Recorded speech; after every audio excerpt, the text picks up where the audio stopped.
Born on November 6, 1854, John Philip Sousa is considered by many to be the greatest bandmaster there ever was, and is without a doubt one of the most important figures in music history. Nicknamed the March King, what Sousa was really known for was his compositions, namely his marches.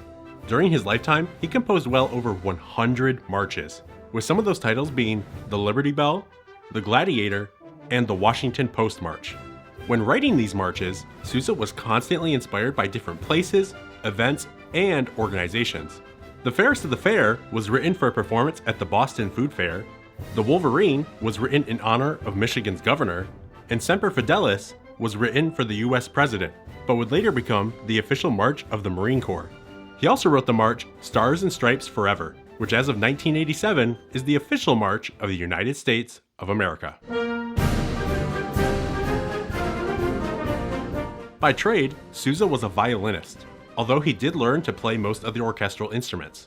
And it was at the age of 13 that he enlisted in the United States Marine Band as an apprentice musician. This was, however, at the urging of his father, Antonio, as he was already a musician in the Marine Band. But this is also after young John Philip tried to join a circus band. But we're not going to talk about that. Because years later, in 1880, after being out of the Marine Band for 6 years, John Philip Sousa was appointed as the director of the United States Marine Band, the 17th in their storied history. It was under his leadership that the band really began to transform into one of the best military bands in the whole world.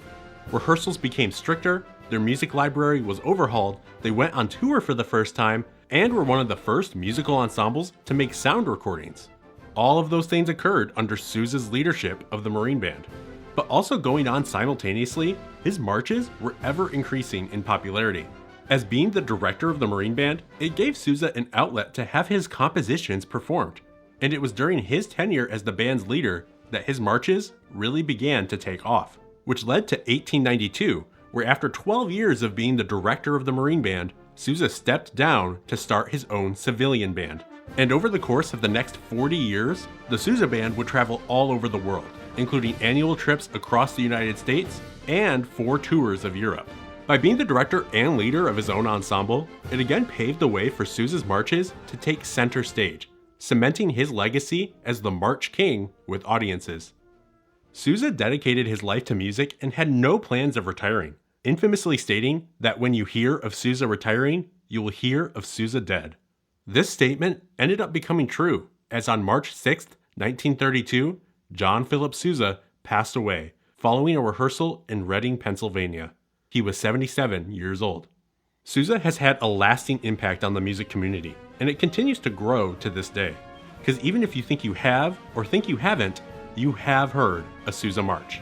His legacy also continues to live on through the John Philip Sousa Band Award, which is awarded to the top student in each high school's band program every year. But no matter if it's the John Philip Sousa Award, the development of the Sousaphone, or his marches, Sousa has cemented himself as one of the greatest composers and individuals in music history. To watch more composer profile, make sure you click one of the videos on the left side of your screen to learn more about some of the best composers in the band and orchestra community.